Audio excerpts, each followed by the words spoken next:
I'm Kathy Caprino, and welcome to my weekly video blog, Work You Love. I'm happy that you're here. Today I'm taking a question from Leslie all around, why is creating what I want so hard? So here's what Leslie asks. I work full-time in a corporate role, but my passion is in travel.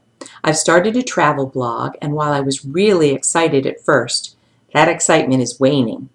It's proving a lot harder than I expected to continually come up with fresh content and to build readers and get more exposure. Am I doing something wrong? Wow. Well, I think that's a great question, Leslie, and I have to say that I have asked myself that question throughout my years of my corporate career and also my business, and writing a book and starting a blog and even doing this video blog. So I can really resonate. So I'd love to share some overarching thoughts before I can tell you if I think you're in the wrong direction. So point number one here is this. I believe that everything that we do that's of value, that's of meaning, that's important in the world requires work. You know, you can read about 1,000 books and articles that say, passion is enough. Do what you love and the money will follow, or build it and they will come. And I have to tell you, I don't agree with that necessarily.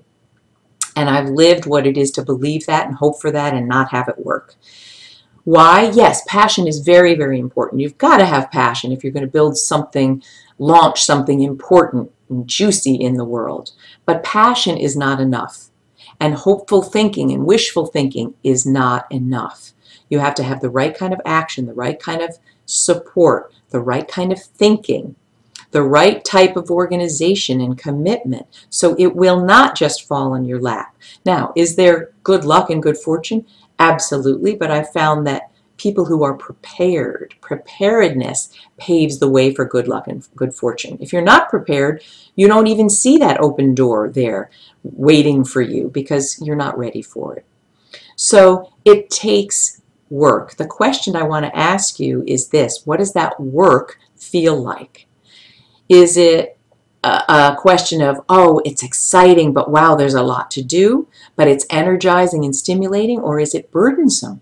Do you feel like you want to take a nap after you tackle what has to be done? Does it feel like, oh, this is just so heavy and so burdensome? If so, it might be the wrong direction for you. Think about what that work feels like energetically. The second point I want to make is this. Are you attaching to unrealistic outcomes or expectations? So often we start something that's meaningful and important to us, but we have expectations that are outlandish. Like, I'm going to write a book. I'm not well known. I don't have a media platform, but I'm going to sell 100,000 copies and I'm going to be a bestseller. He did it. Why can't I do it? Well, I can tell you, after writing a book and being published, there are a lot of steps that have to happen for you to be a bestseller. It doesn't just happen, even if your work is fantastic. And writing a blog, I know because I've written one, I write one, I'm doing this video blog. In order for you to get readers, for you to gain exposure, a lot of steps and action have to happen. It doesn't just naturally, organically happen. So I'd ask you to look at your expectations. Are they well-founded? And boy, there's a lot of information online. You can go to a writing workshop. You can get a blogging coach. You can get the kind of support you need to understand what are realistic expectations.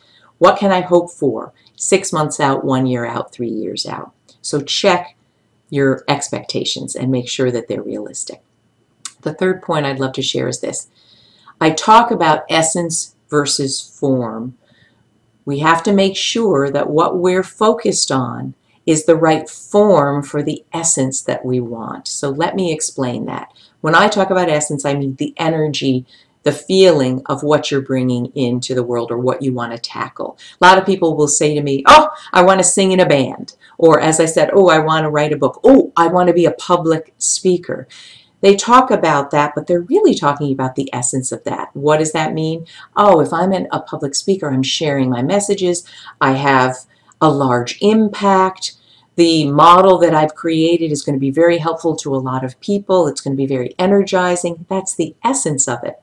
The form of being a public speaker is something very different. You have to build a business for that. You have to find a way to be recognizable and known so speaking agents or people that need speakers can reach you. It's a completely different thing than one fantasizes about to be a paid public speaker. So what I'd ask you to think about is, in your travel blog, is this the right form for the passion you have for travel?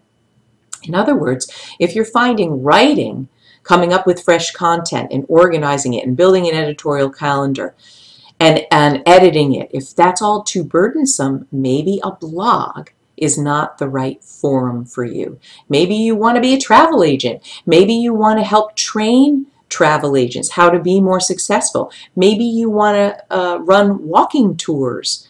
There's a million directions you could go in terms of travel. But I'd ask yourself, is the blog the right form for the essence that I have of loving travel and wanting to bring that forward? So here's a tweetable for you. Bringing something important in the world requires work. But if it's overly burdensome, I'd rethink that direction. I hope that's useful to you. And I hope you can make use of this practical information to make change so that the direction you're on might feel like work, but enlivening, exciting, enjoyable, and very rewarding work all at the same time. Thanks so much, and I'll see you next week.